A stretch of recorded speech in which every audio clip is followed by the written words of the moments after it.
Hey, this is Mike Matthews from musclelife.com, and in this video, I want to talk about vegan dieting and muscle building because many people think that veganism and bodybuilding are mutually exclusive. That is, they think that you can't build a great body without eating animals and animal products. And they're wrong. You absolutely can, but you have to know what you're doing.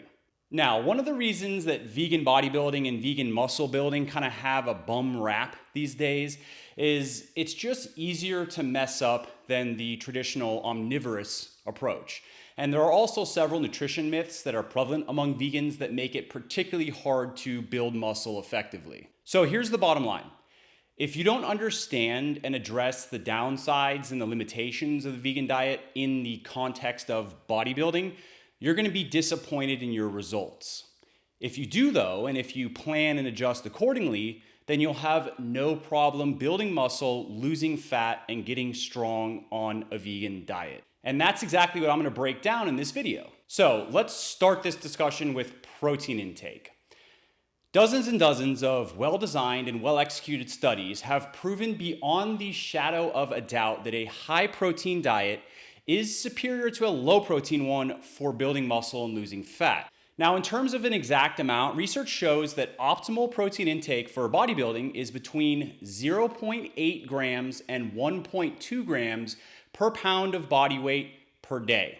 Now, macronutritionally speaking, what tends to change most when someone goes from an omnivorous to a vegan diet? That's right, it's protein intake. And the reason for that is pretty simple. Most people that are eating an even halfway, quote unquote, healthy diet, they're already getting a large percentage of their carbs and fats from plant foods like grains, fruits, veggies, starchy carbs, nuts, oils, and so forth. And going vegan doesn't really change this. What it does change, though, is protein intake, simply because it involves replacing your favorite high-protein animal foods like meat, eggs, and dairy with lower protein plant foods like beans, grains, and nuts.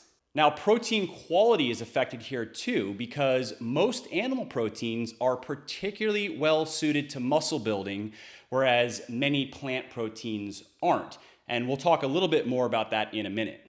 Now, instead of just acknowledging these simple facts and admitting that their diet isn't perfect in every way, many vegans choose to just propagate myths instead. And here are some of the most common and harmful ones.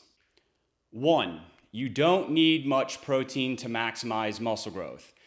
This is just categorically false. Low protein dieting is popular among vegans and is almost single-handedly responsible for the misconception that they just can't build muscle like meat eaters can. 2, there's no such thing as a protein deficiency. I have no idea where this one comes from because if you just look up protein deficiency in a medical dictionary, you will find something like this. Quote, reduced ingestion or inadequate digestion of dietary protein and or essential amino acids or excess elimination of protein due to compromised renal function.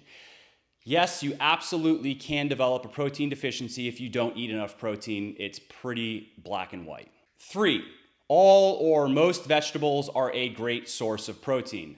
Now, vegetables are a great source of carbs and micronutrients, but protein, not so much. For example, broccoli contains about 13 grams of protein per pound. Brussels sprouts are slightly better, providing about 15 grams of protein per pound. A cup of green peas contains just about 8 grams of protein. And if you look at any of your other favorite vegetables, you're going to see similar numbers to these. So, if you need to eat about 1 gram of protein per pound of body weight per day to maximize muscle growth, you can see the problem here. It's going to take a couple of buckets of vegetables per day to get you there. Myth number 4, all plant proteins are equally good for muscle building as animal proteins. Now, this one's a little bit trickier because while it's not true that plant proteins are quote unquote incomplete, they're not missing essential amino acids altogether, it is true that some aren't absorbed as well as others and are lower in certain vital amino acids than others. For example, hemp protein is absorbed rather poorly by the body, whereas rice and pea protein are absorbed quite well. And the protein found in broccoli is quite different than the protein found in beef when you analyze the amino acid profiles. Beef has double the amount of leucine, for example, which is the amino acid most responsible for initiating protein synthesis. So in that way, broccoli, the protein found in broccoli, is just less conducive to muscle growth than the protein found in beef. Now, this is the main reason why vegan bodybuilding is easier to mess up than omnivorous bodybuilding. The average Western omnivore's favorite sources of protein, like meat, eggs, and dairy, also happen to be very well absorbed by the body and very rich in essential amino acids and in leucine in particular. This in itself makes the standard omnivorous diet very conducive to muscle growth and less hard to mess up than a vegan diet.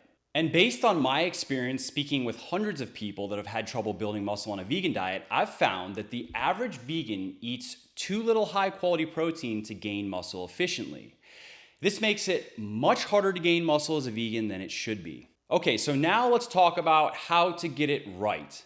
Now, really all you have to do is make sure that you eat enough high-quality protein and balance your macros correctly. If you get those things right and you train properly, you're going to gain muscle and strength regardless of the type of diet that you follow. So for the protein, the best sources of vegan protein for building muscle are those that are both well absorbed and rich in essential amino acids with special attention given to leucine. Now, there are several vegan protein sources that fit that bill.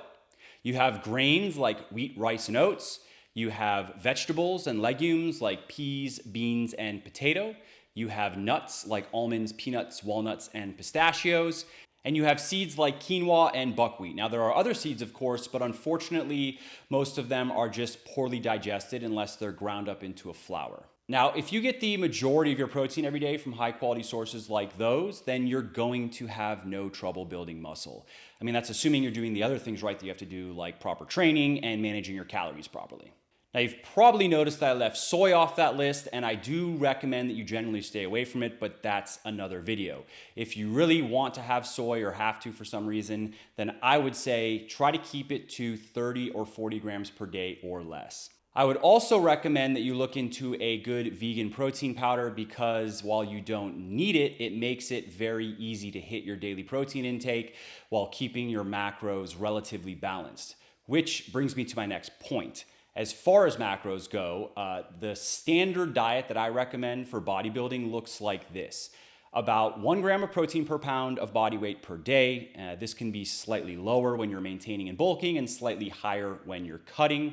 About 0.3 grams of fat per pound of body weight per day, and this can be slightly lower when you're cutting so you can raise your carbs, and slightly higher when you're maintaining and bulking just to get your calories up as needed. And then I recommend you get the rest of your calories from carbs. Now, this means that your carb intake is going to vary based on your protein and fat intake, but generally speaking, the more carbs you can eat, the better it is for your weightlifting and your body composition. But again, that's the subject for another video. Now, keep in mind that hitting macro guidelines like those is fairly easy as an omnivore because of the amount of low carb and low fat sources of protein that you have available to you. It can be a little bit trickier as a vegan, and you might find that you need to raise your fat a little bit and lower your carbs to hit your protein and your caloric targets, and especially when you're cutting, and that's fine. Don't worry about it. If you can get somewhere close to those numbers that I've given you, and if you can keep your protein where it needs to be, and manage your calories properly, and do what you need to do in the gym, you are going to build muscle effectively. I should note though that I don't recommend you lower your carb intake more than you have to because unless you're sedentary and overweight, you are going to do better with more carbs than less. Well, that's it for this video. I hope you found it helpful. I'm gonna link an article that I wrote on this down below in the description. It's a longer form, more in-depth discussion of it. So if you wanna really dive into it and also get some sample meal plans and so forth, then go ahead and check that article out. And I will see you in the next video.